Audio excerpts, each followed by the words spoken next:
In this video, we're going to talk about hacking your fitness, a really important topic of conversation. And by the end of this video, you're going to know how to get the most out of your time. And we're going to answer some really common questions such as, is more really better? Are weights necessary, or is body weight okay? And at the end, we're going to have a little bonus hack for you. This is the secret fitness hack that most fitness pros don't even know about. So make sure you stick around until the end when we cover that. So before we get too deep into this, I think there's a couple of things that we need to talk about beforehand. And the first thing is we need to understand fitness. So let's define fitness. Now, warning, I'm going to say the word CrossFit, and that might scare off some of you watching. And I just want you to know that CrossFit is simply a philosophy, and there's a lot that we can learn from it. But for now, let's define fitness. And I like the definition that was used by Greg Glassman, the creator of CrossFit. And he defines fitness as the capacity to do work over broad time and modal domains. So let's start off by defining work. And work can be defined as a mathematical formula. Power equals mass times distance over time.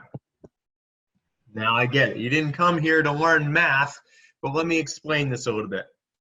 Power or intensity is the goal here. We want to have as much power or as much intensity as our body will allow safely for every workout. So we want to maximize our power output.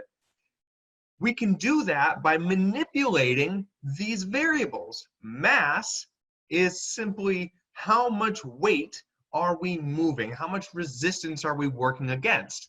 This is where debatably we can play around with things like body weight. We can play around with assisted variations or resisted variations. So you either have your own body weight, you have less than your body weight, or you have more than your body weight. And these can be done through a variety of different exercises, which we'll cover in a minute. Now, distance is how far you're moving that mass.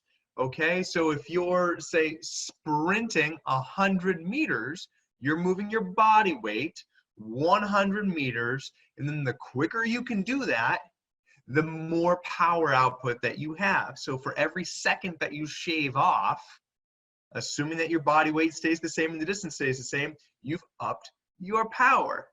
Because for a long time in the fitness community, we've thought of it as running a marathon makes you more fit than just sprinting 100 meters, right? And there's pros and cons, and we'll weigh this in a second. And then, of course, that last variable is time, right? Obviously, the quicker that we can do something, the better off that we're going to be, as long as, again, the underlying theme here is that we can move safely. And this, I can't stress enough.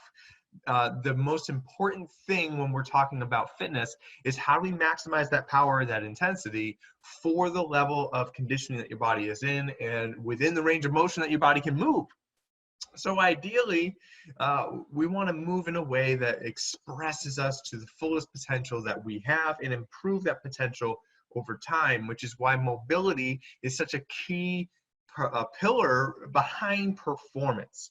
Now, this is the idea behind power and intensity, but we need to dive one layer deeper to really understand why power changes over time and how we can really hack that system. So we're going to draw a little graph here, and this is power or intensity over time. Now, when we look at the way that our body produces power output, its energy sources, we essentially have three energy sources that fall into two categories. And those two categories, you may have heard of one of these, is aerobic. For a long time, there was a lot of benefit around aerobics, especially in the 80s. It was very popular to go to aerobics classes. And doing aerobic activity was seen as making you fit. Now, we'll cover this again in a second, but the other is anaerobic. Now, there was a period of time when anaerobic exercise was seen almost as taboo because aerobics were the popular craze, and aerobic means with oxygen. So when we hear about anaerobic, meaning without oxygen, it went against the grain. People said, well, if aerobics are beneficial, then why would I want to do something that's the opposite of that? Why would I want to do anaerobic? Without oxygen, that can't be the way that we want to go. But let's dive in a little bit here. If we look at the power curve, if you will, of aerobics, it roughly looks something like this. Aerobic energy starts off at a fairly moderate power output and then trails off and then just kind of maintains for a very, very long time. This is why endurance athletes can run hundreds of miles. Ultra marathoners run 100+ miles in a single race, because even though the power and the intensity is very low, it's over an incredibly long period of time. So you can maintain that. And this is really important for our survival as a species.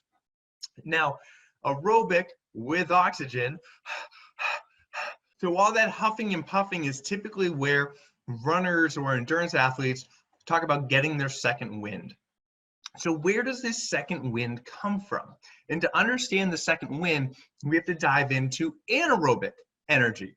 And there are basically two paths of anaerobic energy, and their pathways look something like this and like this. Now, these are rough estimations here, but what we see in red is an incredibly steep peak where our power output tends to reach 100%. This is everything we have in the tank. This could be sprinting all out for a period of time. This could be lifting a maximal amount of weight, but we're going everything we got. This energy source is known as ATP. ATP is an energy source that's inside all of the cells of your body. It's the coals of the furnace of your body, if you will. ATP allows sudden bursts of activity, but only for a very short period of time. Typically, ATP will last for around 60 seconds until it's depleted, and then it typically takes at least 4 minutes to recover. Now, we can train our body to recover a little bit quicker or more efficiently, and to be able to use that energy source more efficiently, because our body's already using it. Your body, even just through like brain activity and so forth, your body's already using and restoring ATP constantly. But when you do a maximal effort, that's the first energy source that it uses, then it depletes, and then basically you recover and use at the same time, and you maintain a baseline. This is why when you're starting a workout, typically that first minute, you feel like you're on top of the world. It's super easy, right? You're like, oh man, I could do this all day. And then all of a sudden, boom, you hit this wall. And that wall, you're still okay, but it's not that amazing feeling you had when you started, because you drop down, you've used up the ATP, excuse me, use up the ATP, and you move into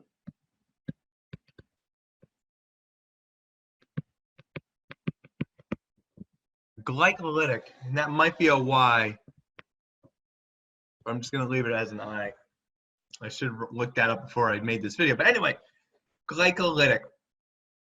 Basically, your body has excess sugar stores, glucose, energy, carbohydrate energy stored inside you, readily available. When your ATP is used up, you switch over to this glycolytic pathway. Your potential for power is still very high, but this only lasts, we'll say, about 12 to 15 minutes. So whereas the ATP is like 60 seconds, the glycolytic is more like 12 to 15 minutes.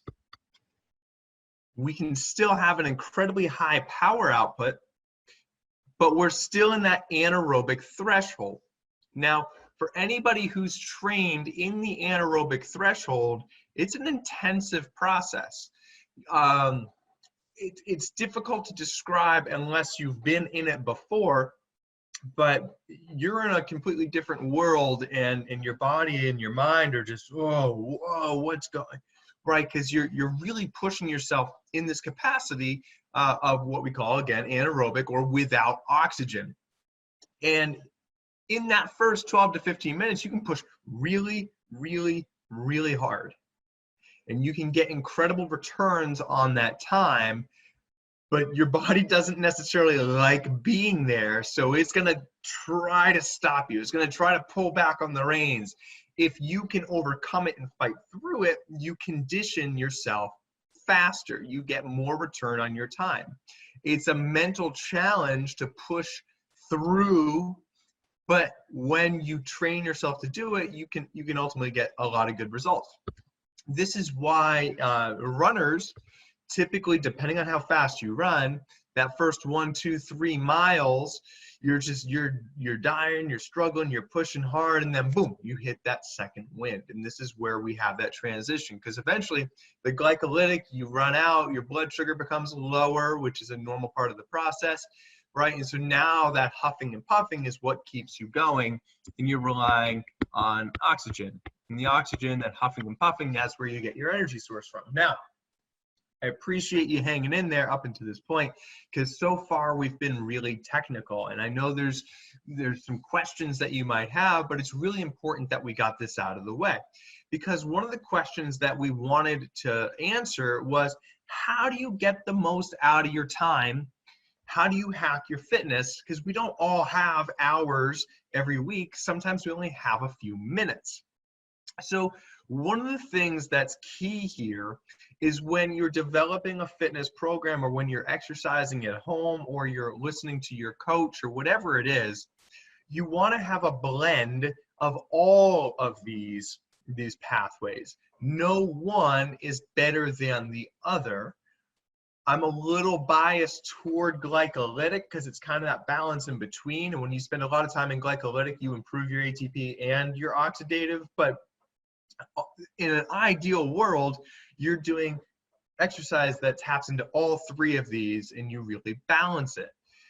This is why in a lot of fitness programs will say, okay, 1, maybe 2 days a week, you're doing maximal heavy lifting, where you're only lifting something like 1 to 3 to 5 times, and then you rest. That's your ATP. Sprint training, you sprint 100 meters and you rest for a few minutes. That's ATP. Doing something glycolytic is like doing a workout where you're doing barbell cleans and burpees and kettlebell swings in a little AMRAP or an EMOM. You do that for 7 or 9 or 12 minutes. That's glycolytic. Your intensity is very high, but it's a short duration. And then you have days where it's like, okay, let's go out and run a 5K. Let's go run a 10K. Let's go for a bike or a swim. That's your oxidative. That's your aerobic. And you want a little bit of everything. Especially if you're a golfer. I work with a lot of golfers. Golf is tended to be thought of as an endurance sport, and that is very misleading, and it's just blatantly wrong. Because while the game of golf takes 4 or 5 hours to play around, the actual act of swinging a club is in your ATP. It's a sudden burst of energy.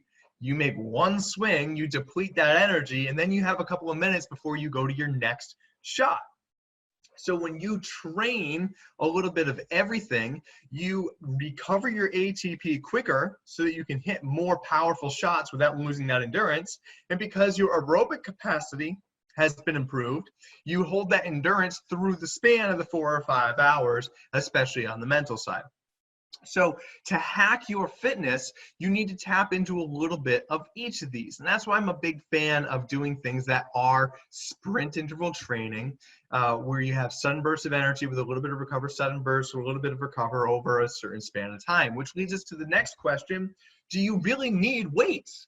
Can you get away with body weight exercise? And we touched on this a little bit in the beginning of this video, but the important thing here is understanding what you can do safely.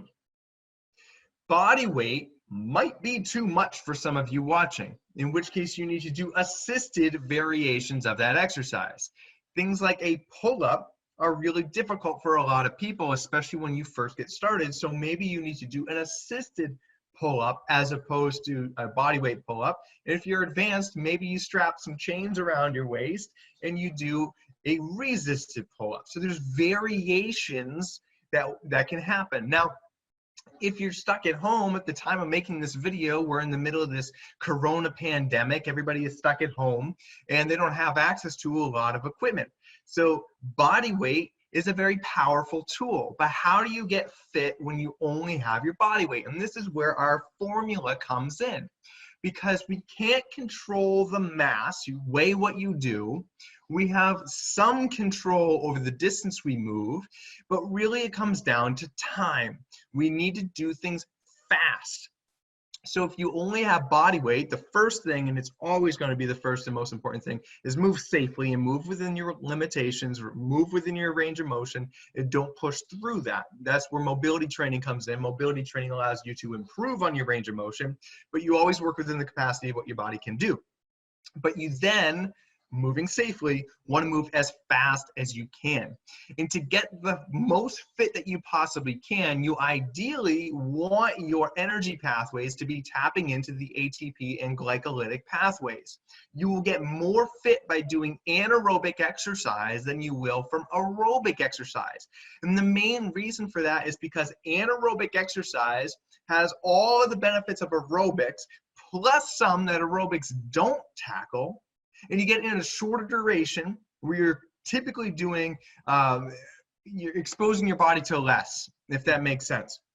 So endurance athletes, if you're training for a marathon, you have, let's say, two options. You can run hundreds of miles every week and every month, and you expose your body to more strides, more distance, more potential for injury, or you train by doing hard sprint interval trainings in shorter bursts and shorter durations, which improves the endurance that your body will be able to perform so that you get better at running distance without having to run distance. Now, doing just sprinting is not going to make you 100% of a better marathoner. It'll tackle 70 to 80% of that. And so once a week or twice a week, yes, run your long durations, but what if you only had to run a 10-mile once a week as opposed to 5 times a week, and the rest of them, you can get all the benefits in just 1 to 3 miles. That's where the power of sprinting comes in, dropping that time. Now, there's one more layer here, and this is the bonus hack. So if you've made it this far, this is something that most fitness pros don't even know about.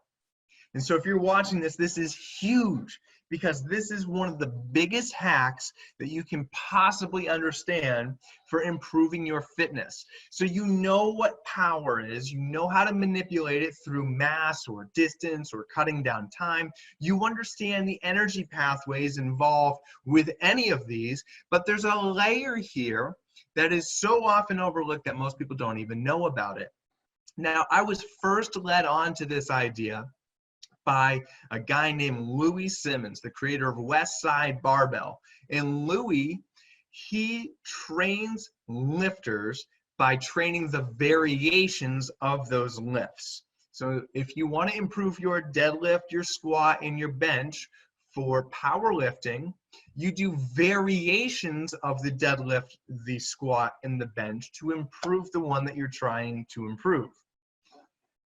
Where this really started to make sense to me was from one of my mentors, Jason Glass, the creator of high triplex training. So here's the idea. We understand that the exercise can be changed in its level of intensity. But what we haven't covered, and what most people don't cover, is that each exercise can also be changed in its level of complexity. Complexity, simply put, is the challenge that the exercise puts on your nervous system. huge. The more challenging an exercise is to your nervous system, the more beneficial it's going to be even at lower levels of intensity. Because lower levels of intensity exponentially increase with the complexity. And so you can take something like standing on one leg and bending down, touching your toes and coming back up, no weight, that single leg toe touch will improve your deadlift, lifting weights, because the baseline of complexity has been broadened.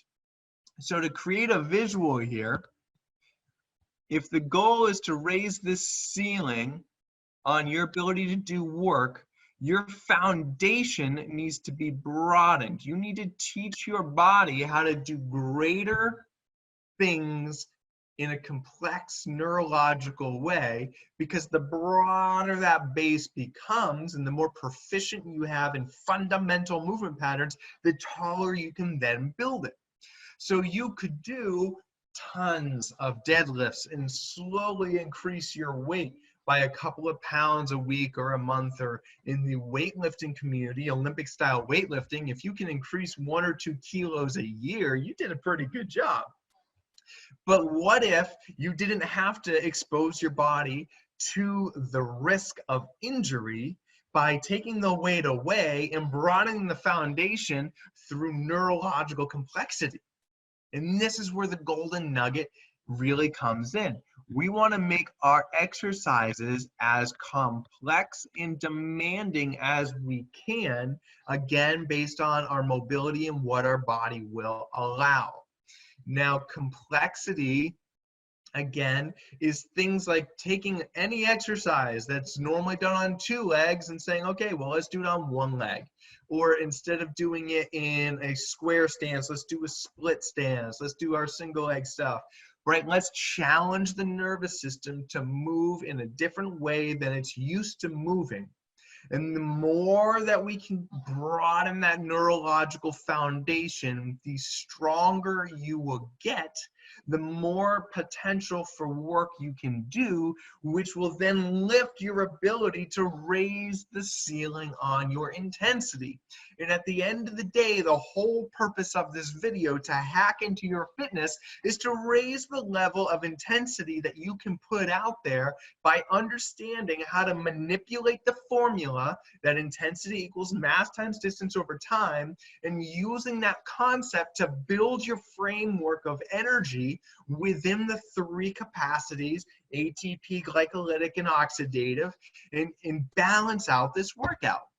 So whether you're at the gym or you're at home, start with understanding how to make your exercises more complex and more demanding to your nervous system, doing them as intensely as you can within your capacity, within your range of motion, while avoiding energy, and then changing and manipulating the structure of your workouts each week and each month and each cycle to have a balance between the energy pathways, to tap into sprint training where you're just using up all that ATP and then recovering, to do a combination glycolytic where you're doing high intensity but for a short duration, and then every so often adding the endurance work on top of it. And if you can balance those pathways while maximizing your intensity, while capitalizing on complexity, you will hack your fitness. It doesn't take hours and hours and hours a week to get fit. It takes training smart and training in a way that gets you closer to your goals, that allows you to capitalize on this. So that, in a nutshell, is how you hack your fitness. I appreciate you sticking in there until the end. I hope this has been helpful. Shoot me a message. Let me know how I can continue to help you on your journey. And as always, move better, play better.